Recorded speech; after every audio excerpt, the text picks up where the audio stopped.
All right, YouTubes. So today, or not today, right now, because I just uploaded a video, I want to kind of talk about why I believe crypto, and not just crypto, but gold, is very likely going to, or maybe that's not a good way to put it, but as of today in 2021, February, if you are not putting any money away in some kind of silver or gold or cryptocurrency for that matter, you might be headed for a bit of a problem, especially if you got savings and you want to keep your savings valuable, because not too long ago, some of you might be familiar with the story where it turns out that about 40% or 50% of the money supply of the US dollar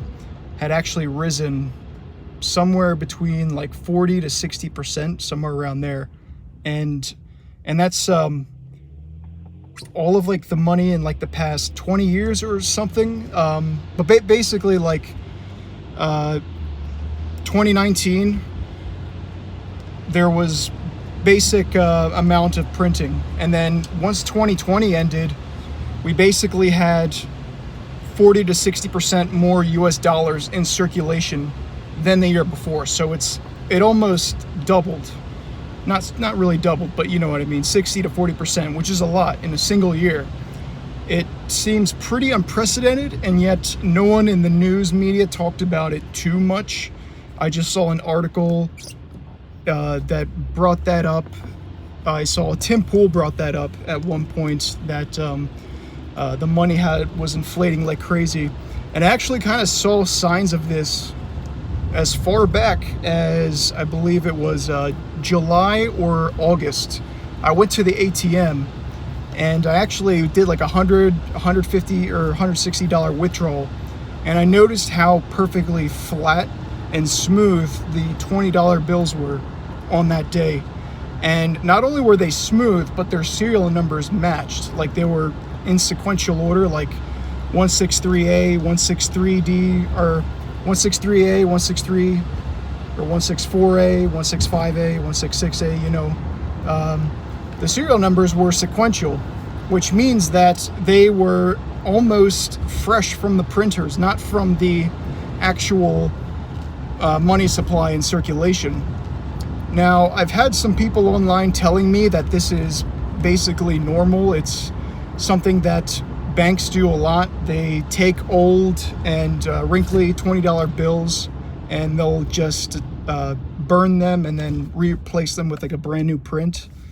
But yeah, I don't know. I kind of doubt that, since these bills, they weren't 2020 issued. They were 2017 series, so they were still pretty old, which means that sitting somewhere in some vault, I guess, are the brand new 2020 and 2019 printed $20 bills. And I have not seen one yet.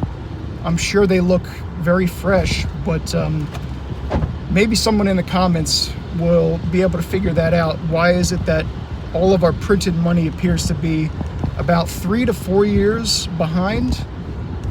And not just that they're 3 to 4 years behind like the 2017 series, but they are still brand new. Like they have been waiting somewhere to be redistributed by whatever bank that, in this case, it was Bank of America. So that was just circumstantial evidence. But once I saw the news articles popping up about the massive influx of new $20 bills, that's when I knew, like, okay, yeah, that makes sense, because the budget right now with COVID and all the craziness that's going on basically went up like $2 trillion.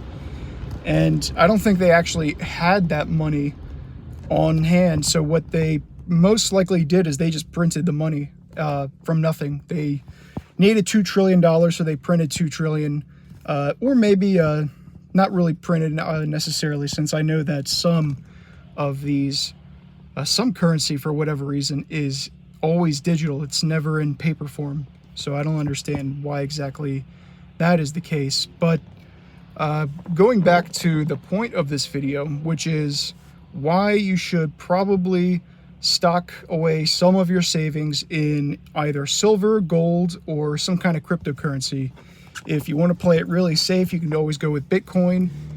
I wouldn't recommend playing around or messing around with those other sort of Ethereum tokens like Chainlink looks okay, but just to play it safe, just go with Bitcoin or Ethereum. Ethereum is another really great option, but the two basic ones that are the most widely adopted by all exchanges and payments processors usually are the safest bet. You don't have to really worry too much about them crashing.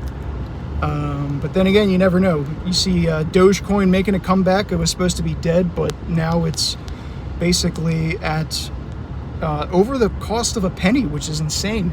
I remember I used to buy like 10 to 20,000 Dogecoins for pennies, like thousands and thousands of Dogecoins. They used to be worthless. And yeah, unfortunately, I might still have them somewhere. I'm started digging around some old hard drives, but we'll see how that goes. And anyway, looking at the way the current Federal Reserve System is working right now, the way that money is just printed like like there's no tomorrow, kind of should serve as a warning. It should, I believe, give everyone a bit of a sense of caution as to maybe something might get a little bit worse or something is just off. There's it's almost like you are driving on the bridge on the very moment that it finally just gives way and collapses. It just, things are starting to look and feel pretty wobbly, but as far as the US dollar goes.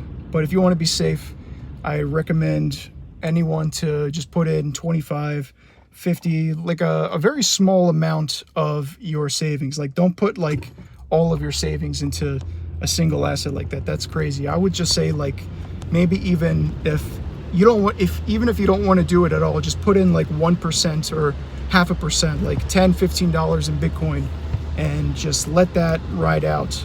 Sign up with a good, reputable coin, what are they called? Exchanges like Coinbase. I hate this road. Piece of shit. But yeah, Coinbase is a great platform. They're very secure. And if you want to be very secure and you want to lock up your Bitcoin away for 4 or 5 years, then there are other options out there for printing your own paper wallets, so that in the event that, you know, there's some kind of security breach and Coinbase gets hacked, which is a very low possibility, but there's always the option of printing out a physical wallet and sending your coins there, and just keeping a backup copy of the private key that belongs to that wallet, just to be on the safe side. But tell me what you guys think, and I'm not sure if I should be re-uploading these to a different YouTube channel. I had another video on this channel that was like related to voting, and I don't know if YouTube had shadow banned this channel specifically, because I noticed BitChute I get a lot more views just on brand new channels with no subscribers or anything, no context. But I don't know if that's me because there's like a saturation of content on YouTube. Who knows? So we'll see. We'll see how the overall, you know, how many people actually click on this video, because I see it feels like YouTube has some problems with the related videos, and but that's a whole nother story for another video.